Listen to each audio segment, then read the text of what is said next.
دوسرے روز عامر اور نقیب نے اپنے گھوڑوں کو ایورینس کی سرائے میں ہی رہنے دیا اور وہ پیدل چلتے ہوئے شہر کے وسطی حصے میں واقع موت کے میدان کی طرف روانہ ہو گئے۔ صخرۃ الموسیٰ کے پاس سے گزرتے ہوئے وہ شہر کے وسط میں آئے اور موت کے میدان میں داخل ہوئے۔ صخرۃ الموسیٰ انطاکیہ شہر کے اندر ایک بڑی بلند چٹان ہے۔ اسی چٹان کے اوپر حضرت موسیٰ نے حضرت خضر علیہ السلام سے ملاقات کی تھی۔ جب وہ موت کے میدان میں داخل ہوئے تو انہوں نے دیکھا وہ ایک وسیع میدان تھا جس کے اندر سیڑھیاں نما نشستیں بنی ہوئی تھی، جبکہ میدان کی دائیں طرف ایک پختہ اور بلند چبوترا بنا ہوا تھا۔ میدان کے اندر کچھ جوان تیغ زنی کی مشق کر رہے تھے اور چند جوان اس چبوترے پر بیٹھے مشق کرنے والوں کو دیکھ رہے تھے۔ عامر اور نقیب میدان میں آگے بڑھے اور اس جگہ آئے جہاں کچھ جوان چبوترے پر بیٹھے ہوئے تھے۔ عامر نے آگے بڑھ کر ان میں سے ایک کو مخاطب کر کے کہا، اے بھائی، میں یہاں اجنبی ہوں، مجھے تیغ زنوں کے نگران براقہ سے ملنا ہے۔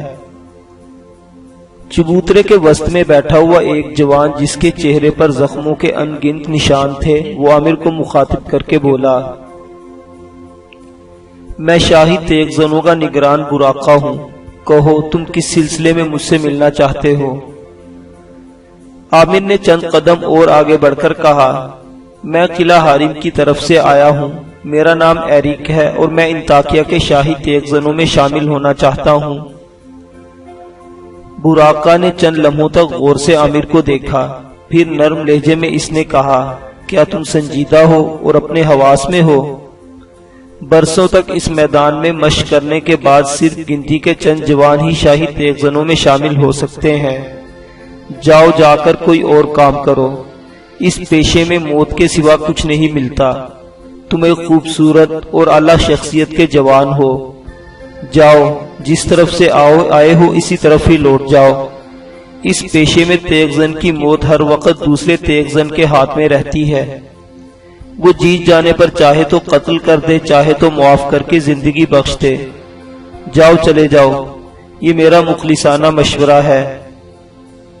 عامر نے اپنے تلوار کے دستے پر ہاتھ لے جاتے ہوئے کہا، میں نے اپنی ساری زندگی بھی تلوار کے ساتھ کھیلتے ہوئے گزاری ہے، میں سنجیدہ ہوں اور تمہارے ہر تیغ زن کو مقابلہ کی دعوت دیتا ہوں، اور اگر تم پسند کرو تو میں تمہیں بھی مقابلے کی دعوت دیتا ہوں۔ براقہ نے چونکتے ہوئے کہا، تھوڑی دیر ٹھہرو، ابھی تمہاری گفتگو اور سچائی اور حقیقت کو عیاں کرتا ہوں۔ براقہ نے ہاتھ کے اشارے سے ان جوانوں کو بلایا جو میدان کے وسط میں تیغ زنی کی مشق کر رہے تھے۔ وہ سب بھاگتے ہوئے آئے اور براقہ کے سامنے آ رکے۔ براقہ نے اب عامر کی طرف دیکھتے ہوئے کہا، ان میں سے تم کس جوان سے مقابلہ کرنا پسند کرو گے؟ عامر نے ایک نظر ان سب کی طرف دیکھا، پھر اس نے ان میں سے 3 کڑیل جوانوں کی طرف اشارہ کر دیا۔ براقہ نے کسی قدر حیرانی اور ہیجانی انداز میں کہا، 3 نہیں 1 کو چنو، ایک اجنبی اور نو آموز کا ان سے 3 کو بیک وقت مقابلے کی دعوت دینا ان کی توہین ہے۔ عامر نے دوبارہ ان پر نگاہ ڈالی، پھر ان میں سے ایک کو طرف اس نے اشارہ کر دیا۔ وہ جوان نکل کر باہر کھڑا ہو گیا، جبکہ دوسرے ساتھی پیچھے ہٹ کر ایک گول دائرے کی صورت میں کھڑے ہو گئے۔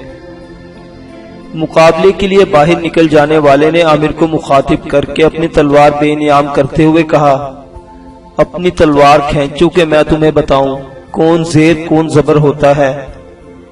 نقیب بھی پیچھے ہٹ کر کھڑا ہو گیا تھا۔ عامر نے تلوار نکالی اور اس جوان کی طرف دیکھتے ہوئے اس نے نرم لہجے میں کہا، اے رفیق مہربان، مقابلے کے دوران جب تیری استقامت اور عزیمت جواب دے جائے تو مجھے بتا دینا کہ میں اپنا ہاتھ کھینچ لوں، کہیں ایسا نہ ہو کہ تو خون میں نہا جائے اور میں شرمسار ہوں۔ اس تیغ زن نے کوئی جواب نہ دیا اور عامر پر حملہ آور ہو گیا۔ عامر نے اس کا وار اپنی تلوار پر لیا اور جوابی حملہ کر دیا۔ اس تیغ زن نے شروع ہی میں تیز اور ہیجانی خیز حملے شروع کر دیے تھے اور عامر نے اپنے آپ کو صرف دفاع تک محدود کر لیا تھا۔ براقہ نے بڑی بے چینی کے عالم میں اپنے ساتھیوں کو مخاطب کرتے ہوئے کہا، شروع میں غصے کا دھیما تلوار باز، آخر میں اپنی پوری تراوت نفس کے ساتھ بے قرار اور آندھی و طوفان بن کر لڑتا ہے۔ میں اس وقت سے خوفزدہ ہوں جب یہ اجنبی دفاع سے نکل کر جارحانہ انداز اختیار کرے گا۔ اس وقت ہمارے ساتھی کی حالت ایسے ہوگی جیسے تیز بارش کے بعد سخت طوفان میں اپنی جڑوں پر اکھڑ جانے والی درخت کی۔ تم نے دیکھا اس کے دفاع میں کیا سکون اور کیا سرور ہے۔ آہستہ آہستہ عامر کے جارحانہ انداز کا سکوت و خاموشی منتقمانہ کاروائی میں بدلنے لگی۔ اس کے حملوں کا تقدس و آراستگی، طہارت و سادگی اور بے ساختگی و سبکی، شفق کی جوئے خون اور رعد شرفشاں میں تبدیل ہونے لگی تھی۔ عامر اب دفاع سے نکل کر جارحیت اختیار کر گیا تھا۔ پہلے کے چند لمحوں کے دوران وہ اس تیغزن کو دھکیلتا ہوا دور تک لے گیا۔ اس کے بعد جو اس نے اپنے طوفانی اور دھواں دار حملوں کا سلسلہ شروع کیا تو وہ تیغزن اپنے آپ کو محزون و مجبور، اداس و ادھورا محسوس کر رہا تھا۔ اس کی نگاہوں میں درما طلبی اور چہرے پر ہوائیاں اڑنے لگی تھی۔ عامر اپنی مرضی کے مطابق اسے اپنے سامنے بے بسی کی حالت میں بھگا رہا تھا۔ انطاکیہ کا تیغزن شاید عامر کی تلوار پر گرفت اور اس کے حملوں کی سختگی اور پختگی کا اندازہ لگا چکا تھا، لہٰذا اس نے عامر کو رک جانے کا اشارہ کر دیا۔ جب عامر رک گیا تو اس نے اپنی تلوار پھینک کر اپنی شکست تسلیم کر لی۔ عامر نے اپنی تلوار نیام میں کر لی اور تیغزنوں کے نگران براقہ کی طرف دیکھتے ہوئے کہا، کیا میں اب بھی انطاکیہ کے تیغزنوں میں شامل ہونے کے قابل نہیں ہوں؟ براقہ نے مسکراتے ہوئے کہا، یقیناً تم تیغزنوں میں شامل کیے جانے کے اہل ہو۔ سنو، تم اب یہیں قیام کرو گے، تمہارے سب اخراجات ہم پورے کریں گے۔ یہ بھی یاد رکھو آنے والے اتوار کو تمہارا مقابلہ سب سے ماہر اور کڑے تیغزن صبور کے ساتھ ہوگا، اور یہ مقابلہ اہل انطاکیہ کے لیے دلچسپی سے خالی نہ ہوگا۔ براقہ نے آگے بڑھ کر عامر کا بازو پکڑتے ہوئے کہا، آؤ میں تمہیں تمہارا کمرہ دکھا دوں، یہاں تمہاری ضرورت اور آسائش کی ہر چیز میسر ہوگی۔ عامر نے براقہ سے اور قریب ہو کر مدھم آواز میں کہا، میں یہاں ایک سرائے میں ٹھہرا ہوا ہوں، اور جب تک میں آئندہ اتوار کو ہونے والا مقابلہ جیت نہیں جاتا میں اسی سرائے میں ٹھہرنا پسند کروں گا۔ براقہ نے خاموش رہ کر کچھ سوچا، پھر کہا، تمہاری مرضی، جہاں جی چاہے رہو، تم پر کوئی قید نہیں۔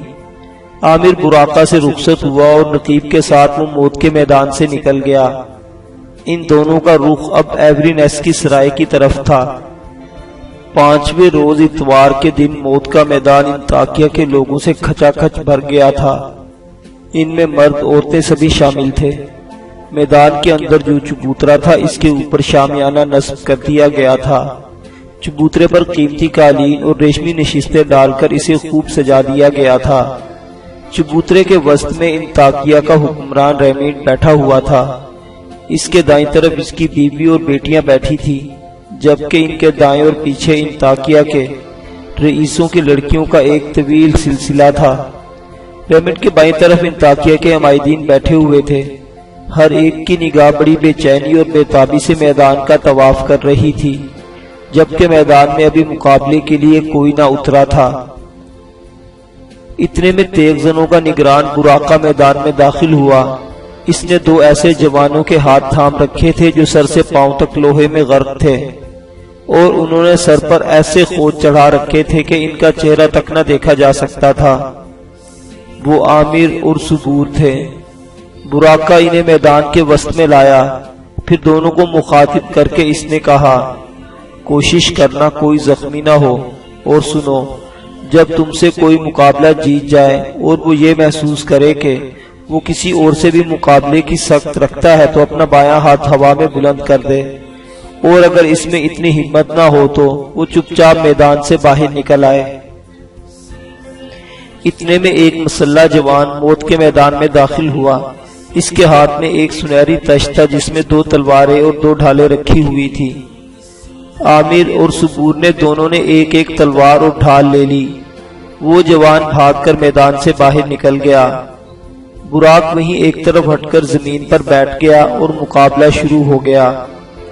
میدان میں جہاں تھوڑی دیر قبل لوگوں کی باتیں کرنے کا شور اٹھ رہا تھا، وہاں اب چاروں طرف گہری خاموشی اور سکوت چھا گیا تھا۔ سبور نے آگے بڑھ کر حملہ کرنے میں پہل کی تھی۔ اس نے ایک ساتھ اپنی تلوار اور ڈھال سے عامر پر حملہ کر دیا تھا۔ عامر نے اس کے دونوں وار اپنی تلوار اور ڈھال پر لیے۔ سبور نے تابڑ توڑ حملے شروع کر دیے تھے، جبکہ عامر نے اپنے آپ کو صرف دفاع تک محدود کر رکھا تھا۔ شاید سبور اپنے حملوں میں تیزی پیدا کر کے عامر کو تھکا دینا چاہتا تھا، لیکن یہ اس کی بھول تھی، کیونکہ خود عامر بھی اسے تھکا کر مارنے کا ارادہ کر چکا تھا۔ کچھ دیر سبور لگاتار جارحیت اور عامر دفاع تک رہا۔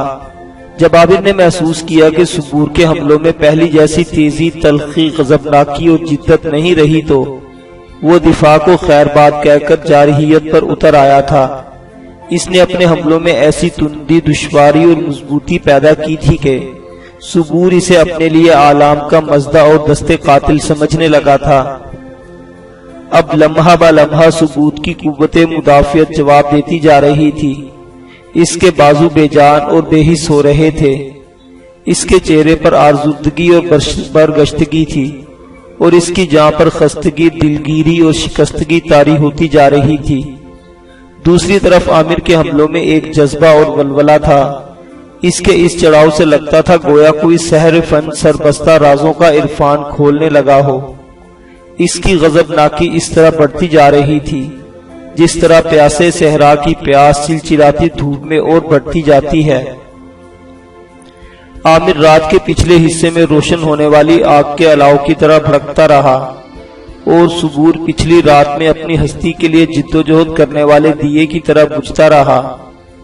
عامر سبور کو پوری طرح اپنے آگے بھگا رہا تھا، اور لوگ اس کے اس اچانک صعود پر حیران و ششدر تھے۔ دفعتاً عامر نے اپنی تلوار گھما کر ماری، جس سے سبور کی تلوار اس کے ہاتھ سے چھوٹ کر گر گئی، اور ساتھ ہی اس کے سر سے خود بھی اتر گیا تھا۔ سبور بوکھلا کر پیچھے ہٹا۔ عامر نے ہٹتے ہوئے کہا، اپنی تلوار اٹھاؤ، میں تمہیں پھر قسمت آزمائی کا موقع دیتا ہوں۔